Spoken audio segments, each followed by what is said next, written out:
Essa mensagem agora, nós vamos falar a respeito de experimentando o despertamento espiritual na família. Nós vamos focar um pouco mais na questão do relacionamento dos pais com os seus filhos, que é tão importante. Por exemplo, a razão por que nós temos família é porque a família proporciona algumas coisas importantes.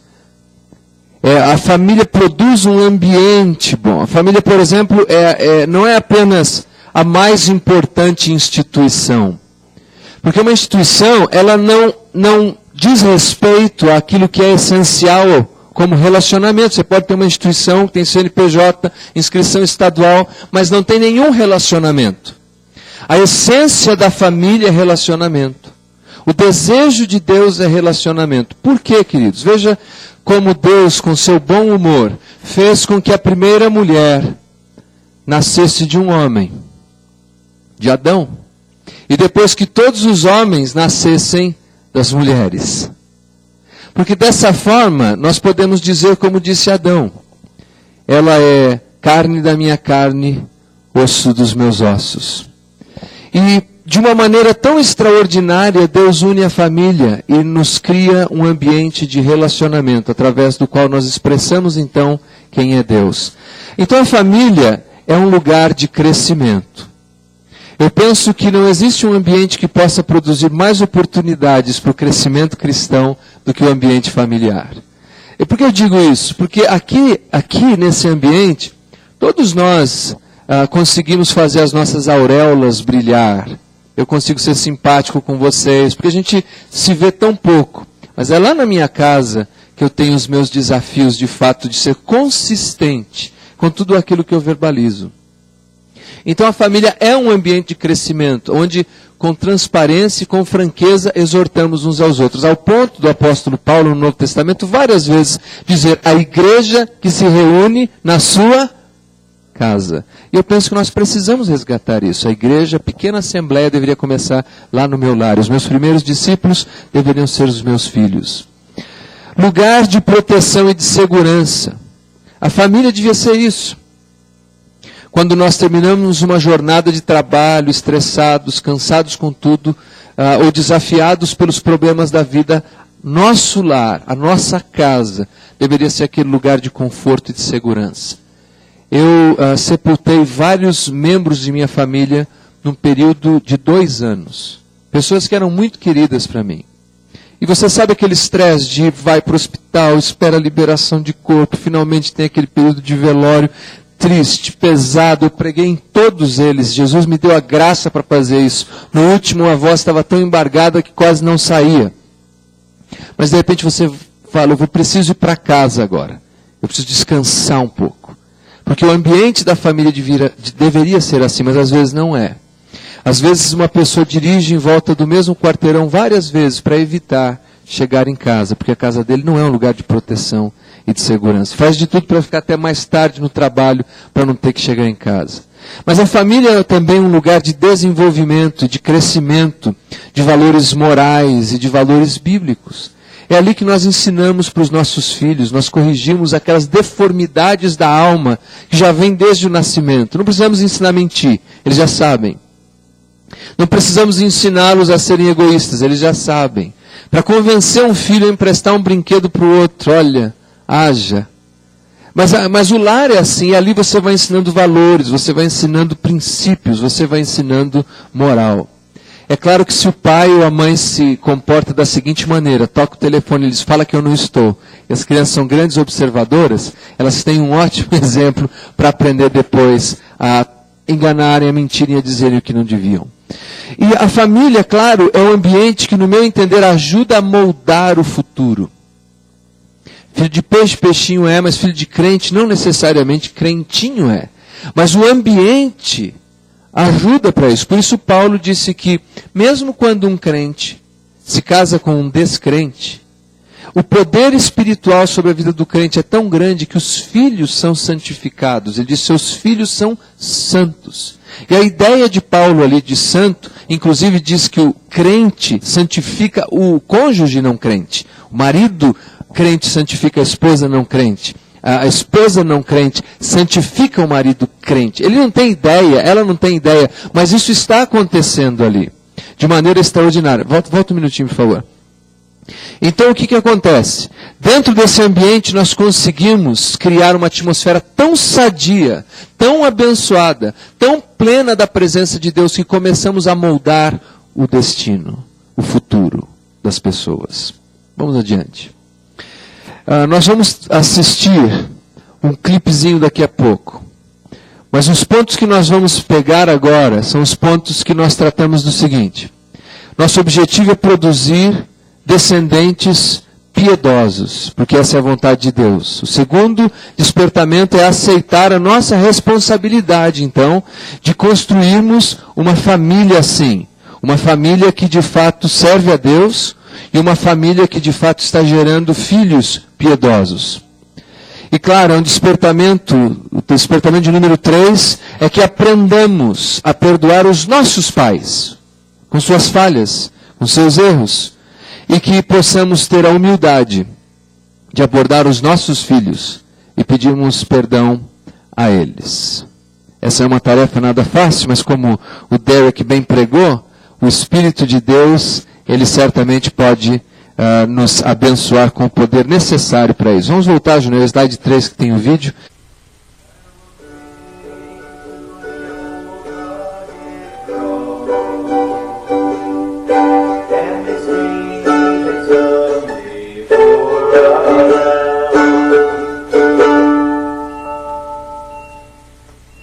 I haven't heard you sing like that since Sunday school. Well, it's one of his favorites. So, when did you get in?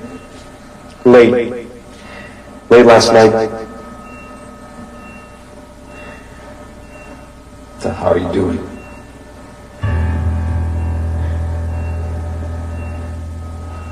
Shouldn't you be in school? Well, I don't see it that way. Don't you have midterms coming up?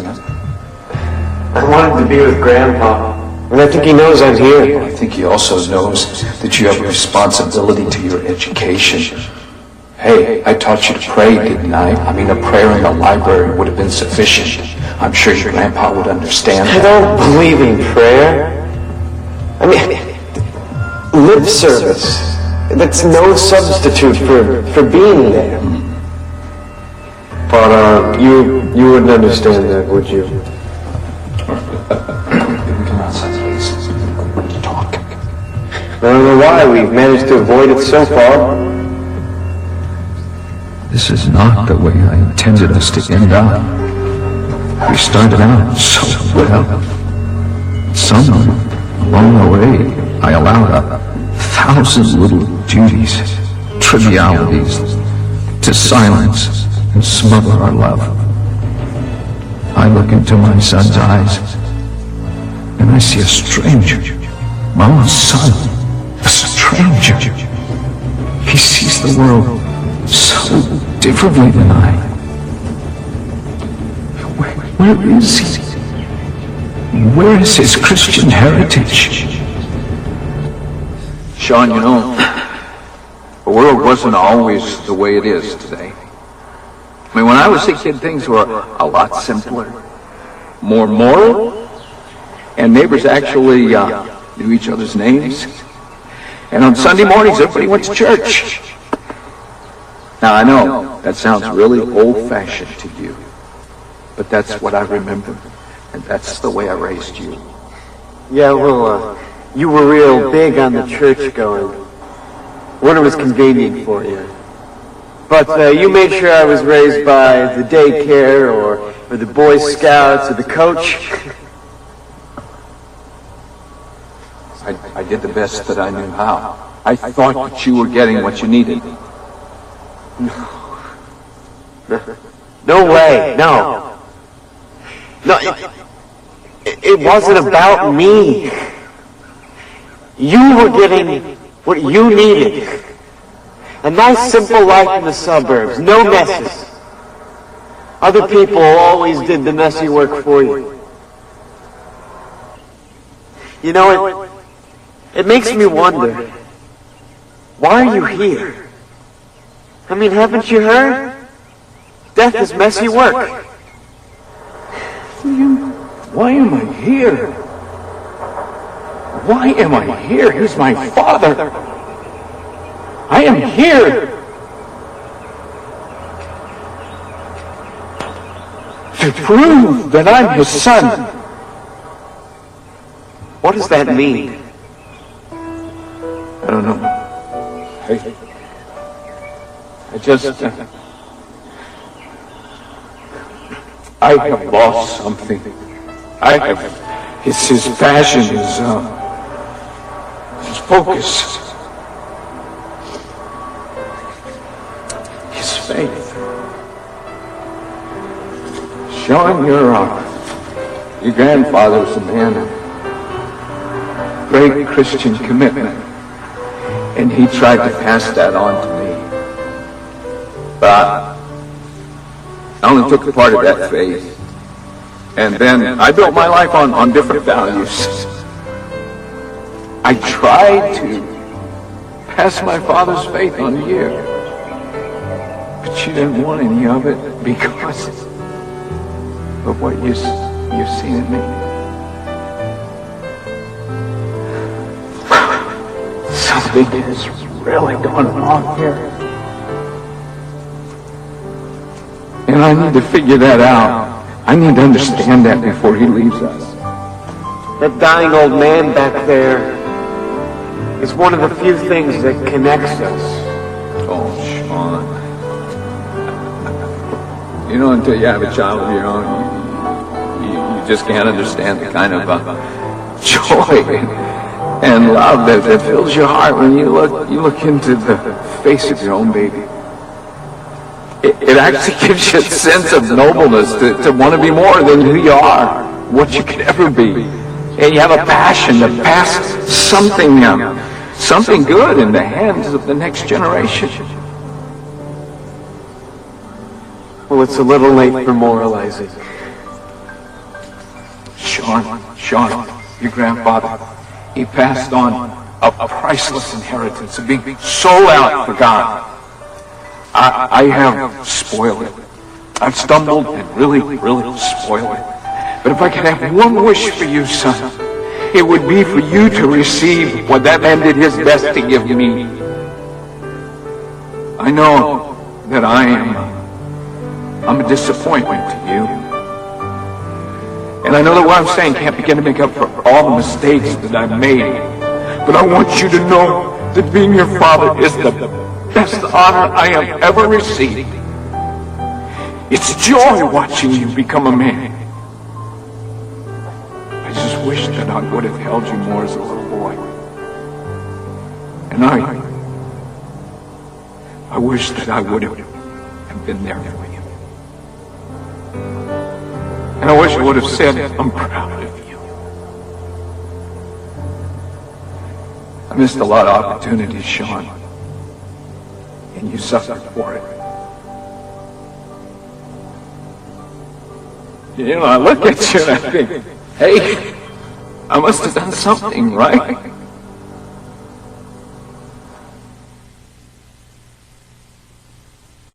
Quando nós olhamos nos olhos dos filhos e não podemos reconhecê-los, porque se tornaram estranhos para nós, isso deve ser um sentimento assustador.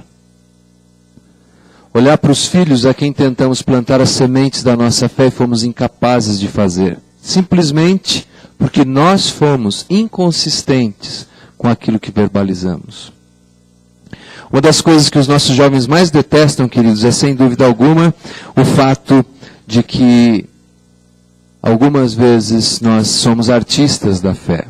Nós representamos uma coisa na igreja e vivemos outra na nossa casa, no nosso trabalho, no nosso negócio. E esse é o grande desafio que nós precisamos reconstruir. Então, indo adiante, a família, a maioria das pessoas, queridos, a maioria das pessoas que você conhece, o maior problema que eles têm, o maior sofrimento que eles têm, se dá no ambiente familiar. Pode ir adiante, Júnior, pode ir adiante, nós já vimos isso.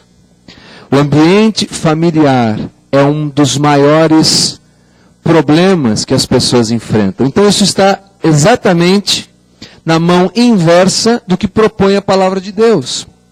Nós vimos no início qual é o propósito de Deus para o ambiente familiar. Crescimento, segurança, um lugar em que se ajuda a moldar o futuro de maneira positiva. Mas para a maioria das pessoas, os grandes problemas que enfrentam se dão bem no meio do ambiente familiar. E aí o que acontece? Os pais passam a se sentir culpados pela maneira como criaram os seus filhos. Outros se sentem culpados agora mesmo pela maneira como estão criando os seus filhos. Então, quando nós pensamos no desafio de sentar na primeira cadeira, a ideia quer dizer o seguinte: estar na primeira cadeira talvez seja voar nas alturas, como o Derek colocou. Mas ainda que você seja um cristão cheio do Espírito de Deus, isso não faz imediatamente de você um pai ou uma mãe de primeira classe. Porque existem princípios que precisam ser aplicados ali para que a coisa funcione. Então, o primeiro princípio, ou o primeiro despertamento que eu gostaria de colocar para você, meu querido irmão e irmã, e reforçar para mim também, é que o desafio que temos consiste em produzir uma descendência piedosa. Se nós sentarmos ali na primeira cadeira, a ideia é que nós devemos produzir filhos para também sentarem na primeira cadeira. Amém? Se queremos ser tudo aquilo que Deus pode nos oferecer, nós devemos desejar que nossos filhos recebam tudo aquilo que Deus tem para oferecer a eles. Então, os pais que se sentam já na segunda cadeira, não colocam como prioridade ter filhos que vão sentar na primeira cadeira também, que vão ter uma vida consistente com Cristo. Os pais que se sentam na segunda cadeira apenas esperam. Olha, eu tenho grande expectativa que meu filho se torne alguém consistente com a sua fé. Mas é apenas uma expectativa, não é um projeto de vida. Nós precisamos colocar isso como um projeto de vida. Na nossa igreja nós brincamos muito com esses negócios de time, de futebol, mas tudo se dá num ambiente muito sadio e respeitoso. E eu vejo os pais se empenhando, assim como eu, para que o filho torça para o mesmo time que ele tem. Então ainda é um bebezinho, o pai vai e compra uma roupinha já do time, compra uma bolinha do time, compra um adesivo do time, e faz isso, e põe o CD com o hino do time para tocar, e tudo isso, uma lavagem cerebral futebolística. Ah, se nós tivéssemos o mesmo empenho para que os nossos filhos seguissem a Jesus. Se quando eles nascessem a gente já enchesse as paredes de decoração com as mensagens do Evangelho, com os versículos bíblicos, com os convites de Jesus de deixar vir a mim os pequeninos, porque deles é o reino dos céus. Assim como algumas vezes nós nos determinamos a tornar nossos filhos fãs do mesmo time de futebol, nós deveríamos, numa escala muito maior, termos um projeto para que os nossos filhos sigam a nossa fé. Amém? Malaquias, capítulo 2, versículo 15, a palavra de Deus diz assim: E não fez ele somente um, ainda que lhe sobejava espírito? E por que somente um? A última parte do versículo: Não é que buscava descendência piedosa? Gente temente a Deus, o projeto de Deus é isso. Uma geração de pessoas que o temem, que o amam, que se relacionam conosco. Então eu queria que você tivesse em mente que o projeto de Deus para você, o despertamento que você tem que ter espiritual no que diz respeito à sua família, é produzir pais que geram filhos piedosos. Amém?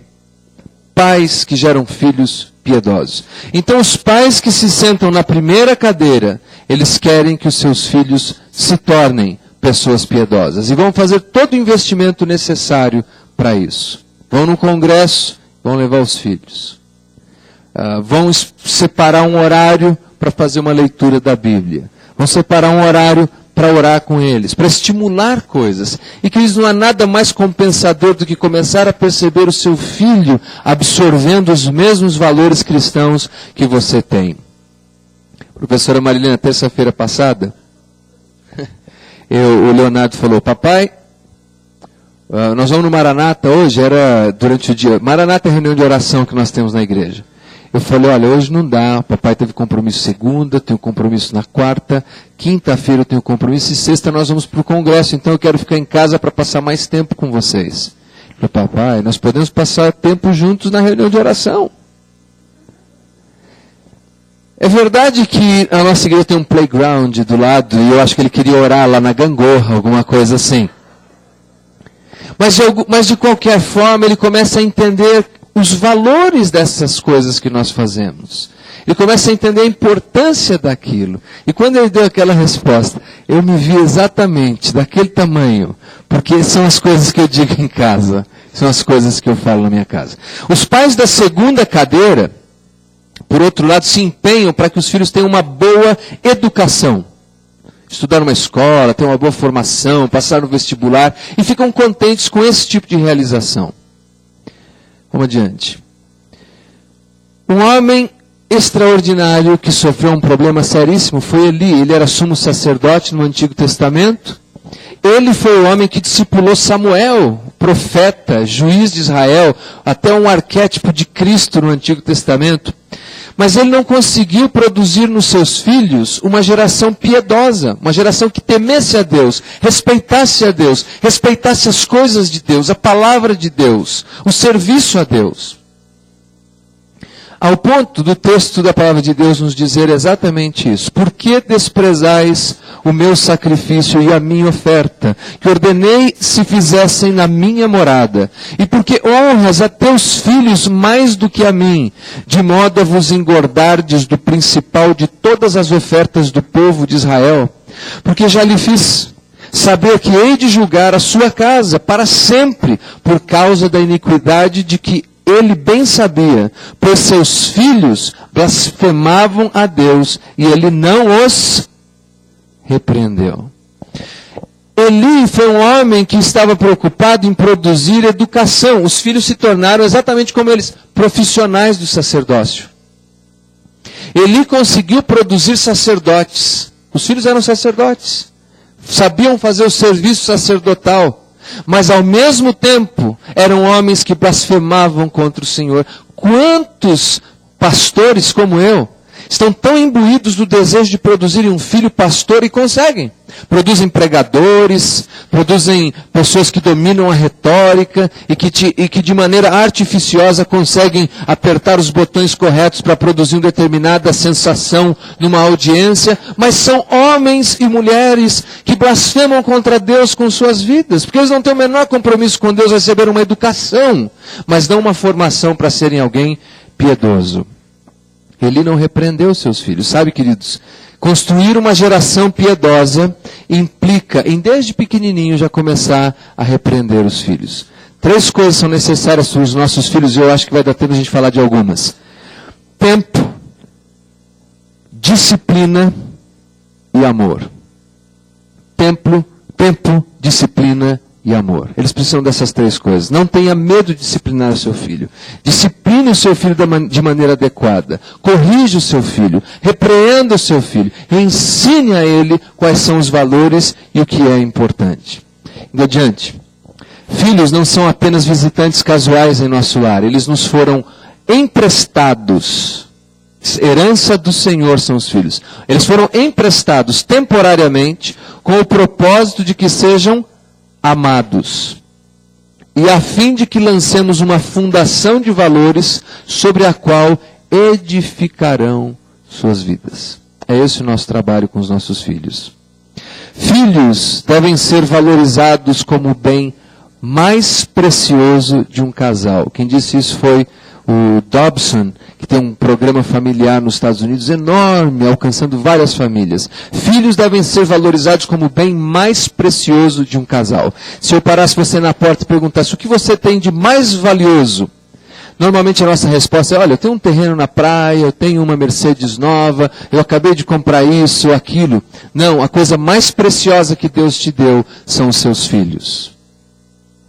Produzir então filhos piedosos é o propósito de Deus para todos os pais. É o propósito que Deus tem para mim.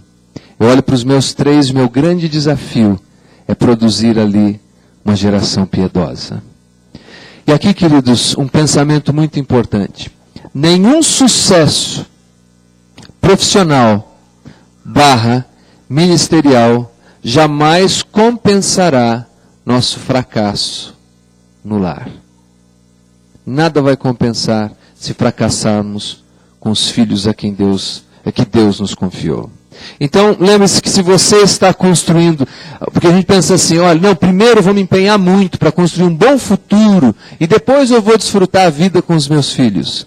Se você está construindo um bom futuro enquanto você negligencia os seus filhos no presente, então a verdade é que vai ser como essa história que assistimos. Não haverá futuro. O seu filho vai ser um estranho para você, você vai ser um estranho para os seus filhos. Essa é uma canção, não sei se dá para vocês enxergarem, dá para enxergar mais ou menos aí atrás, dá? Essa canção foi gravada por várias pessoas, ficou famosa na década de 90 com um grupo de rock chamado Ugly Kids, os garotos feios. E Johnny Cash também gravou essa música, embora não seja o compositor. O título da música é Gato no Berço. E eu queria que a gente lesse isso aqui juntos, pode ser? No 3? Vamos lá? Como se fosse um jogral. 1, 2, 3. Meu filho chegou em apenas um dia. Ele veio ao mundo pelo caminho usual, mas havia planos a resolver e contas a pagar. Ele aprendeu a andar quando eu estava ausente. Ele falava na minha frente, enquanto crescia ele dizia, eu quero ser igual a você, papai. Você sabe, eu serei igual a você. E os gatos no berço e a colher de prata, o pequeno garoto azul e o homem na lua. Quando você vem para casa? Filho, eu não sei quando, mas estaremos juntos então. Então teremos bons momentos. Bem, meu filho fez 10 anos outro dia. Ele disse, obrigado pela bola, papai. Vamos lá, vamos jogar. Você pode me ensinar a jogar? Eu disse, hoje não, tenho muito o que fazer. Ele disse, tudo bem. Andou para fora e sorriu e disse, você sabe, eu serei como ele. Sim, você sabe, eu serei como ele. E os gatos no berço, e a colher de prata, e o pequeno garoto azul, e o homem na lua. Quando você vem para casa? Filho, eu não sei quando, mas estaremos juntos então. E então teremos bons momentos. Bem, ele veio do colégio outro dia. Então, como um homem, eu tenho muito a dizer. Estou orgulhoso de você. Você poderia sentar-se um momento? Ele balançou sua cabeça e disse com um sorriso, o que realmente quero, papai, é pedir as chaves do carro. Até mais tarde. Posso tê-las, por favor? E os gatos no berço, e a colher de prata, o pequeno garoto azul e o homem na lua. Quando você vem para casa? Filho, eu não sei quando, mas estaremos juntos então. Então teremos bons momentos. Muito tempo, desde aposentado, meu filho está afastado.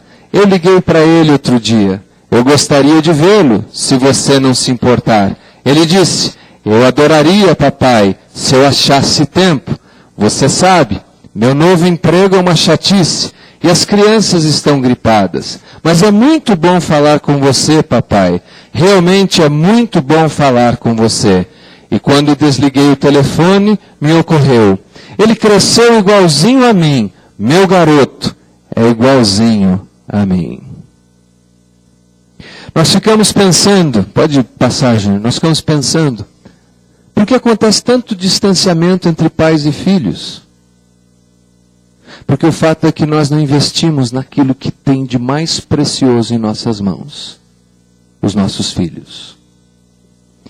Os filhos tornam-se para os pais, segundo a educação que recebem, uma recompensa ou um castigo. Se você nunca tem tempo para os seus filhos, um dia seus filhos também não terão tempo para você. Vamos em frente. Para uma criança, amor não se soletra A-M-O-R, se soletra T-E-M-P-O. Tempo. Eu me lembro quando o Leonardo ficou doente, ele pegou, como é que era o mesmo nome, Julie? Hepatite. E teve que ser internado. Então, eu cancelei os compromissos que tinha para ficar com ele no hospital e fiquei com ele a maior parte do tempo. A Melina era pequenininha, tinha risco de contágio, Tudo isso eu fiquei com ele no hospital. Gente, foi difícil ver o menino lá na cama, para o pessoal aplicar injeções ou tirar sangue das veias. É doloroso ver isso. Você tem filho, você sabe o que eu estou dizendo. O Júnior ficou, um dos dias que eu tive que sair, né, Júnior? E tentaram amarrar ele com lençol, não foi? O Júnior até agora ele faz careta. Eu gostaria que você pudesse ver o rosto do Júnior aqui. E ele aguentou tudo. Um dos dias a moça acabou errando a veia dele, puxou o braço, cortou e sangrou a veia dele ali. Achava terrível tudo aquilo. E depois de uns dias, ele me falou assim, já recuperado, de alta, ele falou, papai, quando é que a gente vai para o hospital de novo? Eu falei, como assim? A gente não vai para o hospital de novo. Foi tão legal ficar com você lá no hospital. Veja só.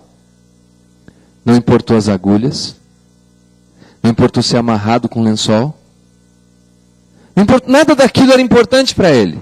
Só uma coisa. Papai está comigo.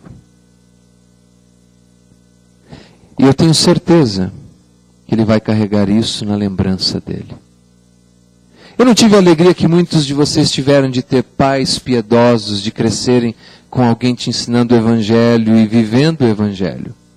Mas eu ainda consigo pensar na minha lembrança poucos momentos que meu pai passou comigo.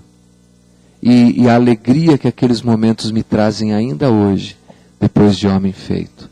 E uma das cenas que jamais sai da minha mente foi quando eu era um menino e nós corríamos na praia.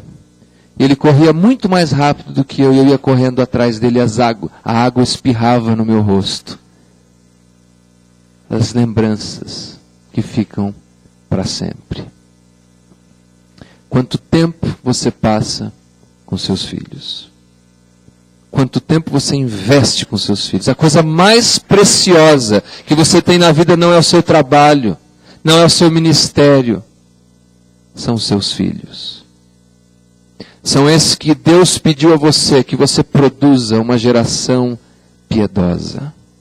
São os primeiros discípulos que Deus colocou nas suas mãos. Vamos em frente.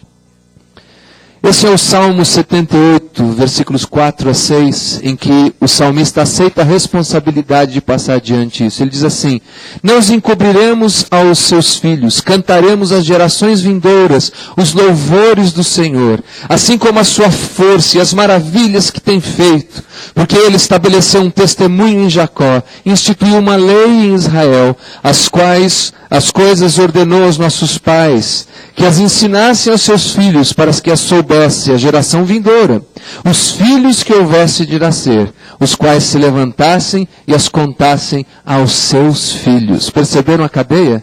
A primeira geração sabe, canta, diz, repete, recita, e a segunda geração aprende. E os filhos que nem nasceram ainda vão fazer a mesma coisa. E eu vou profetizar aqui, depois dessa passagem aqui no hotel, com aqueles quartos agradáveis, com esse tempinho de chuva, as proles vão aumentar. As igrejas se tornarão maiores, pelo menos algumas.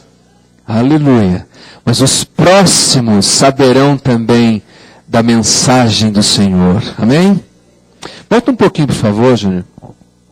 Queria que você observasse o seguinte, não encobriremos, cantaremos às gerações vindouras as maravilhas que o Senhor tem feito.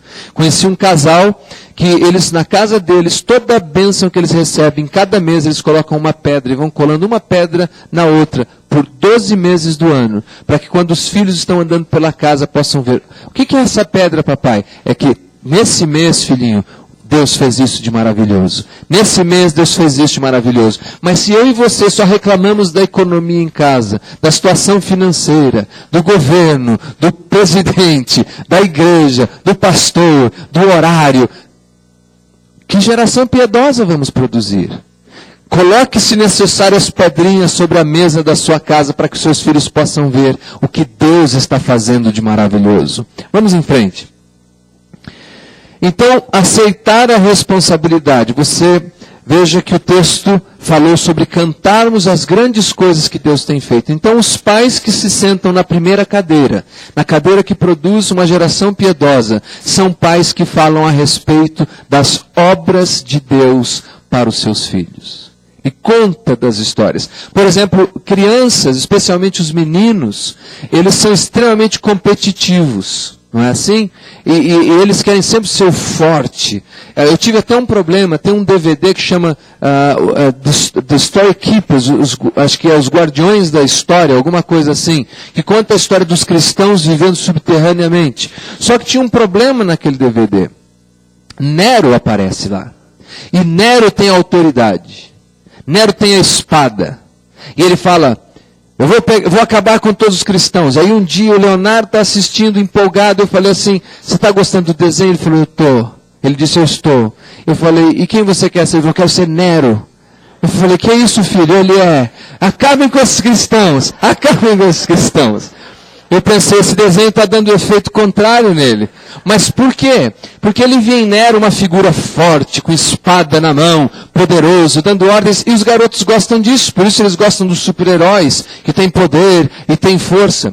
Então eu tive que sentar com ele e contar a história de Davi, um garoto franzino, pequeno, baixinho, que enfrentou um gigante, fortão, enorme, mas venceu.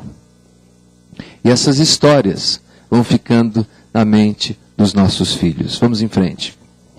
Não encobriremos, e aí diz assim, estabeleceu um testemunho e uma lei, e ordenou aos nossos pais. Vamos em frente.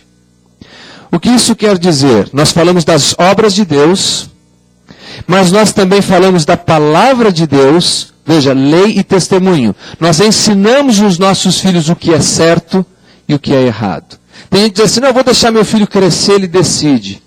Se você tentar criar um jardim com um terreno, fazendo isso, falar, vou deixar crescer e o terreno decide o que vai ser, eu te digo o que vai ser. Vai ser um terreno abandonado, cheio de mato, cheio de erva daninha. Você tem que dizer, eu vou ensinar para o meu filho o que é certo, o que é errado. Eu vou plantar a semente da palavra de Deus na vida dele, e isso vai fazer toda a diferença. Adiante.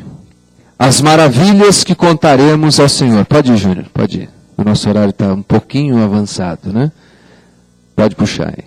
Então, volta um pouquinho. Primeira cadeira. Os pais contam para os filhos a respeito das obras de Deus em suas vidas. Você fala da obra de Deus na palavra de Deus. Você conta a história de Davi.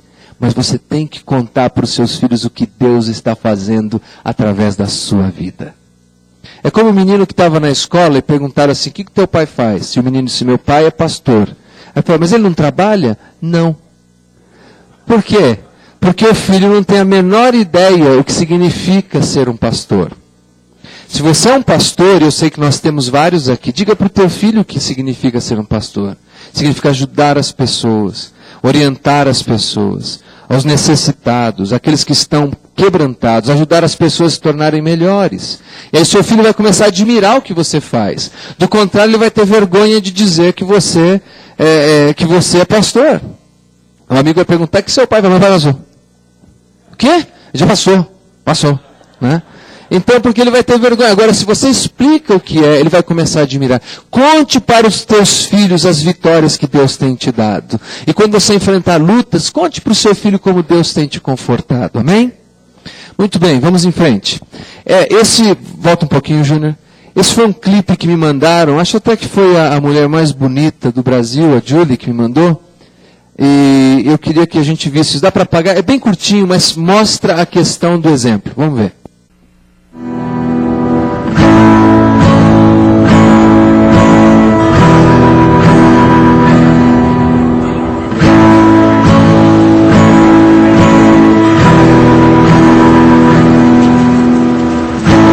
Looks like rain again today. Dark clouds gather and fill the sky. Don't know how to talk to you, just know how to say goodbye.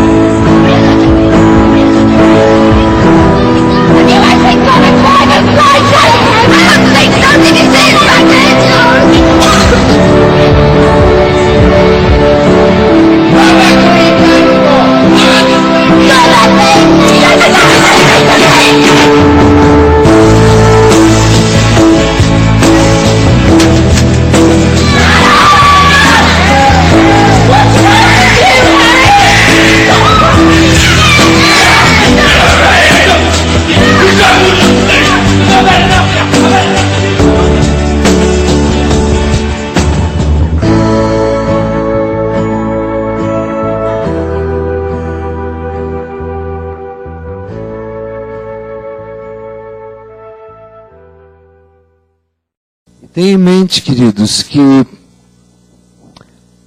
copiar o errado é mais fácil do que copiar o certo. Assim como demolir uma casa é mais fácil do que edificar uma casa. Destruir é sempre mais fácil. Eu fui visitar uma família uma vez, nome não digo, nem endereço, nem sob ameaça de morte. Mas eu estava sentado na sala, o garotinho veio com um desses velotróis, acho que esse é o nome, e aí ele veio até mim e com o carrinho para bater em mim, ele falou, sai do caminho, palhaço! Eu fiquei pensando, onde será que ele aprendeu isso? Deve ter sido na autoescola, é claro. Será que ele viu alguém de casa dizer isso no trânsito? Sai do caminho, palhaço? Eu acho que não. A verdade é que eles vão copiando essas coisas. Deixa eu corrigir só uma informação. Não quer dizer que tudo que os seus filhos façam, você ensina eles a fazer em casa. Um dia o Leonardo estava na igreja e perto do presbítero Marcelo, ele coçou a região baixa dele na frente de todo mundo. E o Marcelo falou, olha lá, pastor, o que o filho faz é o que ele vê o pai fazer. Não, eu não ensinei ele a fazer isso. Mas seja como for, em linhas gerais, muito do que os nossos filhos se tornam é aquilo que eles viram nas nossas próprias vidas, inclusive as inconsistências. E assim, e muitos discípulos, você sabe que os discípulos vão além do mestre, não é isso? Se o João Calvino era muito radical, o Teodoro Beza era mais radical ainda. E assim por diante. Se você pegar os teólogos, o discípulo sempre dá um passo a mais. E os nossos filhos, quando observam as nossas vidas, eles dão um passo a mais. É por isso que às vezes o pai, que bebe, mas não bebe muito, beberica lá, mas o filho veio e ele acaba se tornando um alcoólatra, porque o pai sabe os limites, o filho não. Nós devemos ter muito cuidado com todos os exemplos e parâmetros que estabelecemos para os nossos filhos. Vocês aguentam mais um minutinho, queridos? Amém. Vamos em frente. Então, a outra coisa importante é que nós precisamos considerar qual é o resultado, então, de um pai que não está na primeira cadeira, mas está na segunda cadeira criando seus filhos. Lembre-se, ele apenas espera que o filho se torne alguém piedoso. Ele não está investindo para isso. O resultado possível seria esse que você está vendo aqui. Filhos feridos e sentindo o abandono dos pais. Os filhos feridos, por sua vez, se afastam dos pais. E os filhos feridos desenvolvem sentimentos de vingança e de rebelião. Vamos em frente. E aí nós acabamos tendo o que eu chamaria de 7 passos para a rebelião. Primeiro, o filho se sente negligenciado. E aí continuamente ele se sente ferido emocionalmente. Adiante. O filho relembra constantemente as feridas e as mágoas que foram produzidas pelos pais. Terceiro, o filho luta contra a ira, porque é um paradoxo você começar a sentir raiva de quem você deveria amar. Ele luta contra isso, mas ele acaba tendo rompantes e agindo com truculência em relação aos pais. E aí os pais começam a sentir que algum azedume se instalou ali em casa, amargura, e começam a ser constantemente mal interpretados pelos filhos. Aí tudo que o pai diz, ou a mãe diz, o filho entende de outro jeito. Vira uma verdadeira torre de Babel em casa e ninguém mais se entende.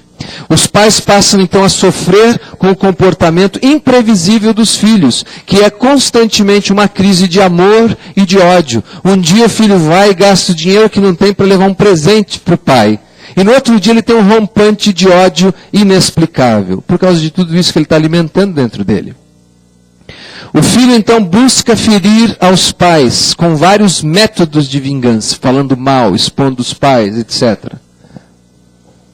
Vamos em frente.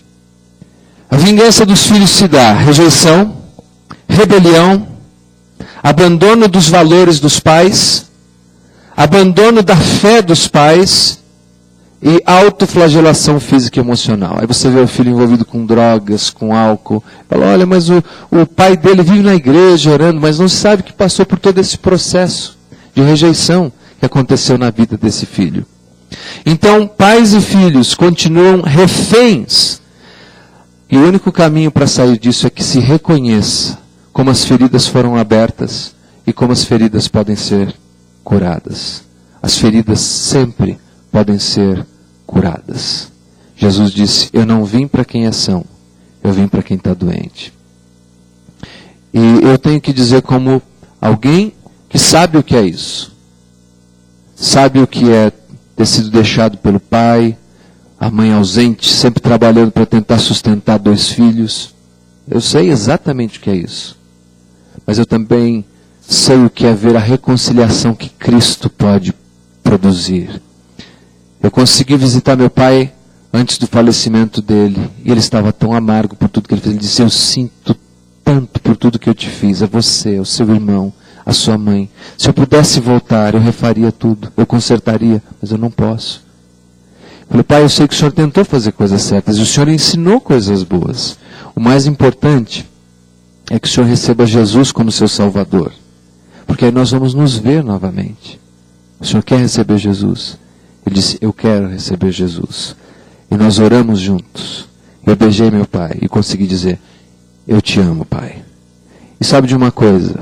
Um dia nós nos veremos novamente no céu, e vai ser maravilhoso esse dia. Reconciliação, reconhecer que é um problema e restaurar o relacionamento. Minha mãe, orei por muitos anos. E você, Júnior? Por muitos anos. Mas eu acho que é uns 3 anos agora. Eu sou ruim de números, por isso que eu escolhi teologia. Eu não sou bom em matemática. Eu acho que uns 3 anos. Eu tive a alegria de batizar minha mãe. E ela disse: filho, eu sinto tanto de ter feito vocês esperarem tanto. A graça de Jesus pode curar as feridas e pode trazer restauração. Amém? Vamos em frente. Então, o despertamento número 3. O primeiro despertamento é produzir uma geração piedosa. O segundo despertamento é aceitar a responsabilidade. A responsabilidade é minha, é sua. E o terceiro despertamento é que é preciso, primeiro, perdoar os seus pais pelas falhas que eles cometeram com vocês. Enquanto você ficar carregando esses problemas, as falhas que eles cometeram, você vai continuar reproduzindo isso. Dizem que um problema muito sério é quando um filho tem uma questão com o pai. E um problema mais sério ainda é quando um filho tem uma questão com o pai que já morreu. Ele continua ainda com aquele debate interior e não tem mais como consertar. Eu não sei o que aconteceu com você, eu não sei qual foi o seu relacionamento, mas perdoe. E uma vez que você faça isso, peça perdão para os seus filhos quando você errar. Eu tenho que dizer, queridos, eu já tive que pedir perdão para os meus filhos muitas vezes, por ter sido injusto com eles, por ter acusado eles de algo que eles não fizeram, por ter gritado com eles quando eu não deveria ter gritado, eu deveria ter conversado, por ter disciplinado eles fisicamente quando era nada mais do que uma explosão das minhas próprias frustrações, e não do fruto do amor que eu tinha por eles para corrigir um comportamento. Mas não tenha dúvida, eu já pedi perdão por isso, e se necessário, eu pediria novamente. Seja para minha filha de 16 anos, que depois vai ficar dizendo: pagou um mico, né? Seja para o Leonardo, que depois vai ficar dizendo: tá vendo, papai, eu sou mais forte que você. Ou seja para a Melina, que eu tenho que dizer: sinto muito, neném. Seja qual for. Porque eu sei que o único caminho para a restauração é reconhecer que algo aconteceu de errado. E aquilo que nos une é dizer: me perdoe, eu quero acertar. Nós vamos acertar juntos. Pais questionam por que o córrego é amargo, quando algumas vezes foram eles próprios que envenenaram a fonte. Nós vamos parar aqui. Algumas vezes nós olhamos e dizemos: por que assim? E nós envenenamos a fonte. O Antigo Testamento tem uma história, 2 pelo menos muito interessantes. Uma de que a morte na panela, lembram disso? A comida estava envenenada. Mas Deus fez um milagre. A comida ficou boa. Outra vez o problema era a fonte. E o profeta foi até o início da fonte, abençoou a fonte. E o rio todo se tornou despoluto, se tornou saudável e bom. Vamos abençoar a fonte, o início, para a gente ver uma geração de gente piedosa, que ama e que serve a Jesus. Vamos ficar em pé.